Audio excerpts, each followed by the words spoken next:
Kerana orang yang riba, dia tinggal keluarga, tinggal isteri, tinggal anak, tinggal kerja buat dia. Dan Nabi sebut dalam banyak hadis, kalau orang riba tu yang fi sabilillah, riba sehari di jalan Allah Subhanahu wa taala pahalanya begini-begini. Pada ada 5-6 hadis menceritakan tentang kelebihan riba.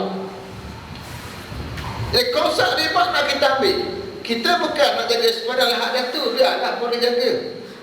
Tak ada boleh tu tembak tu ada tentera pula. Tak ada tentu baru kita pergi. Yang kita nak jaga sekarang ni ialah nak jaga sempadan pihara kita, kawasan pihara kita. Saya pun tak nak keluar sangat ke sini ni, nak jaga kampung saya, Kuala Nerus, Terengganu. Pergi mari jugalah, kadang tak nama ulama mari juga. Ni pun tak semangat ceramah ni, slow sikit, penat. Ki semangat dah lagu ni. Tak semangat ke tak? Sampai ki semangat dah. Mendata suara dah. Penat semalam, pukul 2 pagi semalam. Pagi ni naik flight, mari nak naik kereta di sini pula. Flight tempat Kedah tak ada flight, tak banyak flight. Susah kita. Sikit nak flight ke Kedah. Nantilah kita menang Gajah Malaysia, kita atur flight banyak sikit. Pindah flight banyak, kita ada hambai pula. Naik kereta, penat lah buat kereta. Kereta mas. Maknanya cerita benda ni nak jaga kawasan. Kita nak jaga kawasan masing-masing, kawasan PRD masing-masing. Nak berkampung. Saya 6 hari duduk Terengganu, sehari dia balik KL, rumah saya di Bangi. Hari Ahad je esok. Hari lain duduk Terengganu belakang. Nak jaga ini, ketika dekat nak pilihan raya, nak jaga orang yang dok tabur duit sekarang, orang yang tabur risalah, yang pasang banner, pasang poster, yang buat fitnah, buat itu, buat ini. Ni nak jaga. Kena ada konsep riba. Kalau dekat dengan PRD lagi nak jaga kawasan yang namanya apa nama pasal panah kita, apa namanya kita punya bangsa yang biasa kita buat. Maknanya satu, kita nak wakafkan masa. Yang kedua, konsep riba kalau kita lihat asal ayat yang saya baca tadi, ya ayyuhalladzina amanu sabiru wasabiru warabitu, itu cerita bab riba. Wahai orang yang beriman, sabarlah kamu dan pakat-pakat sabar. Sabar yang pertama, isbik murid diri kita bersabar, muhabsun nafsi alal makarih. Sabiru musabarah ala liqa'il adu, tahan diri, sabar bila berlawan dengan musuh, bertahan berhadapan dengan musuh. Warab itu ikat mengikat, merujuk kepada mengikat diri kita berada di sempadan untuk jaga sempadan negara. Asal perkataan riba merujuk cerita ikat kuda. Ikat kuda ni, kalimat ikat kuda riba merujuk pada beli kuda, kemudian kita simpan ikat dia untuk tunggu perang. Kalau kita nak perang lele, baru nak beli kuda, kuda tak ada pergi perang.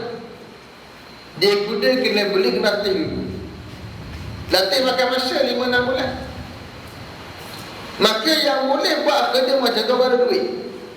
Dia ada duit, dia beli kuda, disimpan kuda, latih kuda. Sampai masa nak perang, beri pada orang pergi perang. Itu riba. Atau riba merujuk pada beli kuda untuk persiapan perang. Nak beli kuda pakai duit. Maka antara maksud riba ialah simpan duit, sedia duit untuk kerja jihad. Maka menyediakan duit untuk kerja jihad di ayat ke-13 adalah sebahagian jihad. Bukan simpan dia untuk hal lain, simpan dia untuk ni, kerja kelang kayu. Saya yakin tuan-tuan dah banyak simpan duit untuk kerja PRD kan. Kalau buat isytihar hari ni, saya akan dapat 100,000 ni. Ya. Sampai surat minta ustaz lancar semangat infak, dia hantar. Betul saya sebut tu. Kalau boleh hantar sekarang, dah siap duit dah. Boleh? Boleh? Semua hak dalam poket, melainkan illa qalila. Sikit hak tinggal. Bukan sikit hak beri. Ada 100, beri 80. Ada 1000, beri 800. Silap aku buat banyak hari ni, betul buat sikit je. Ya.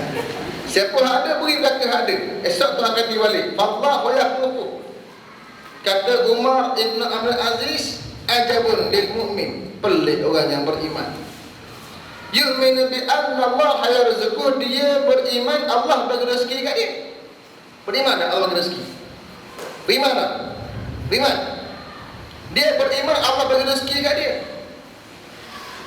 Kemudian wa anna Allah yakhlifu, dia beriman Allah ganti balik kat dia. Yakin Allah ganti balik? Beriman tak? Beriman tak ni? Allah ganti balik. Kuat sikit, beriman ke tak? Beriman Allah ganti balik. Beriman Allah bagi rezeki, beriman Allah ganti balik. Tiba-tiba orang macam ni dia kata yahbisu malahu an husni sana'i anil jannati wa husni sana'i. Dia sekat bertinggal daripada dapat ke syurga dan daripada dapat pujian daripada Allah Subhanahu Wa Taala. Pelik tak? Pelik. Tapi ini bukan kat sini lah, kat Afrika Selatan. Tak sini beri belaka. Dah beri belaka dah. Confirm? Beri banyak. Okay. Saya nak beri kau tanda. Kita bukan cakap saja. Allah, duit tak ada tak okey. Selamatlah saya. Okay, dalam pik saya bukan sengaja pakat ni, betul lah. Saya ada $40, $5 Singapura, $2 Singapura. Saya ada 5,000 duit apa ni? 5,000 Kemboja. Siapa beri, saya beri 500 tadi.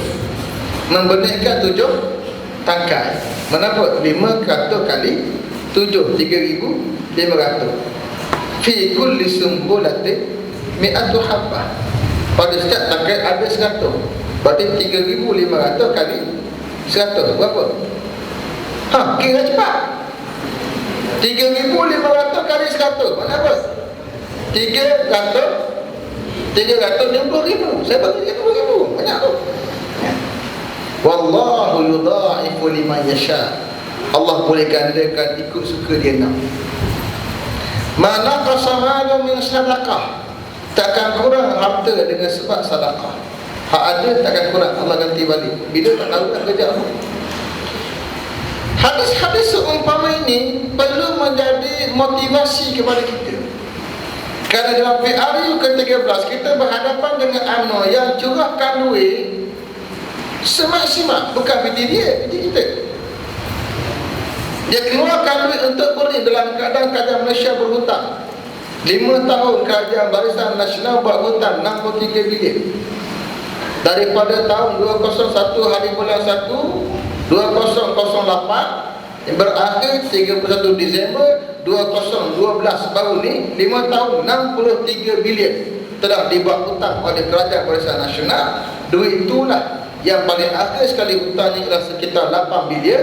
Duit itulah yang digunakan untuk beri pada orang kampung, hingga ramai orang yang terpikat dengan amal sebab dapat duit. Perjuangan kita bukan dengan duit. Kita beri duit pada orang, kita beri syurga pada orang. Nabi SAW menyebut man yu'wini hatta uballigha risalati rabbi falahul jannah. Siapa nak beri perlindungan kepada saya hingga saya boleh sampaikan risalah Tuhan saya, baginya syurga. Bila orang boleh minta kebenaran, Nabi tolak. La nu'minu laka hatta tafjur lana minal ardi yanbu'a. Sesungguhnya kami tidak akan beriman dengan kamu sampai bila-bila. Tinggallah kamu pancarkan untuk kami satu mata air yang boleh mengalir. Au takuna laka jannatun min nakhil, atau kamu ada satu kebun kurma. Maknanya apa? Orang Mekah minta dua benda, minta air, minta pair air, minta kebun kurma. Kerana Mekah tak ada air, yang ada hanyalah air Zam-Zam. Nak minum kena pergi telaga Zam-Zam, angkut dengan baldi, angkut dengan unta, angkut dengan kambing, dengan kaldai dan sebagainya. Susah. Kalau buat air kan senang, ada air dengan ni, buat saluran pula senang. Minta yang tu. Yang kedua, mereka ni makanan utama dia kurma. Mekah tak ada kurma. Wadin ghairi zar'in inda baitikal muharram. Satu lembah yang sangat-sangat gersang, tak ada tanam-tanaman, tak ada pokok. Nak dapat kurma kena pergi mana? Paling dekat negeri Taif 93 km. Maka minta, kalau ada kebun kurma boleh makan kat sini, kan boleh beriman. Minta kemudian. Adakah Nabi SAW tak boleh mengadakan apa mereka minta? Boleh ke tak? Boleh. Minta Allah beri. Bumi apa pun Tuhan boleh beri. Tapi Nabi tak minta, nak mengajar pada umat bukan kemudian menjadi matlamat. Tetapi kita menggunakan duit bukan menjadi tawaran utama, sekadar alat sementara kita untuk mendekatkan mereka dengan kita. Setelah tawaran kita bukan selalu kebenaran. Orang-orang kampung yang susah nak kerja dekati, memang kalau orang jadi calo memang malu dah duit. Tak sekali lagi zarang orang itu ya kena beri. Betul tak? Tak nak RM10. Ingat anak kecil kita tu sekolah di tadika RM10 kan? Sekarang menengah RM30. Kita dulu 5 sen masa dulu. RM10 kalau seorang. Dan kalau satu duduk ada RM40,000, tak keselok kita. Cari duit mana? Itu kawan kaya. Maknanya kita berhadapan kadang seumpama ini, kita perlu kada nak beli bendera kan syiar. Bendera ni syiar. Dalam perjuangan Islam, Nabi sangat pentingkan bendera. Jatuh bendera, ditampu oleh sahabat, potong tangan kanan, dibuka ketiak, potong bahu pula, tak belah kiri pula, berlaku kepada sahabat Nabi Ja'far At-Tayyar. Kerana syiar bendera. Maka untuk letak bendera sebagai syiar dari iklan perjuangan kita, perlukan duit. 100 bendera kita satu rong tu 180 tak kecil. Nak duit lagi. Maka PRU ke-13 memerlukan kita berjihad dalam bentuk ribat harta. Ikat semua harta yang gilai pergi untuk kerja PRU ke-13. Itu jihad PRU. Satu lagi riba yang disebut hadis Nabi SAW. Nabi kata, ala adullukum ala syai'in ala ma yamhullahu bil khataya wa yarfa'u bihi darajat. Maka kamu aku tunjukkan satu benda yang Allah boleh hapuskan dosa dan Allah angkat darjat. Apa dia? Kata Nabi SAW, satunya isbahul wudu' indal makari, sempurnakan wudu' ketika suka, kadang tak suka. Kemudian yang kedua, kasratul khutbah ilal masajidi, banyakkan langkah ke masjid. Kemudian intizarus salati ba'da salat, tunggu waktu salat sebab berakhir salat. Fadzalikumur ribat, itulah dia ribat. Ribat yang ni lah ribat ibadah. Ambil wudu menghapuskan dosa. Ambil wudu kat rumah, bukan dekat masjid, itu senang. Di masjid lepas mayang tunggu, banyakkan langkah ke masjid, tinggi masjid sama. Itu ribat. Ibadah kita dengan Allah untuk menang PRU. Kemudian pergi masjid, habis salat, tunggu salat lain pula. Itu riba. Nak mendapatkan barakah perjuangan, bukan nampak macam tu sepanjang masa tak kerja buat kita ni. Ada masa kita peruntukkan untuk itu. Itu riba. Itu juga jihad kita, jihadul ibadah, ribatul ibadah pada musim pilihan raya. Dan biasa yang boleh jaga perkara seumpama ulama. Kita juga mengharapkan semua orang buat macam tu, tapi selalu yang lebih kuat untuk jaga salat di waktu di masjid, banyakkan langkahan, jaga wudu. Ni selalu saya pesan kepada petugas pilihan raya. Sepanjang tempoh buat kerja mesti nak kena wudu. Kenapa? Innallaha yuhibbut tawwabin wa yuhibbul mutatahhirin. Allah suka orang yang sentiasa bertaubat dan orang yang sentiasa menyucikan diri. Makna menyucikan diri pun dia dengan sentiasa ada wudu. Batal ambil. Untuk kita dalam keadaan suci, maka Allah suka orang yang suci. Bila Allah suka, Allah beri kemenangan. Ini perkara terasasi melibatkan PRU. Bermula dengan kefahaman kita bahawa PRU adalah satu jihad yang perlu kita masuk dan perlu kita menang untuk dapat kuasa. Maka segala kerja buat kita insya-Allah adalah jihad yang diberi pahala oleh Allah Subhanahu Wa Taala. Itulah sedikit yang boleh saya sampaikan. Yang bakinya mungkin mengurusi sesi soal jawab insya-Allah. Wallahu taala.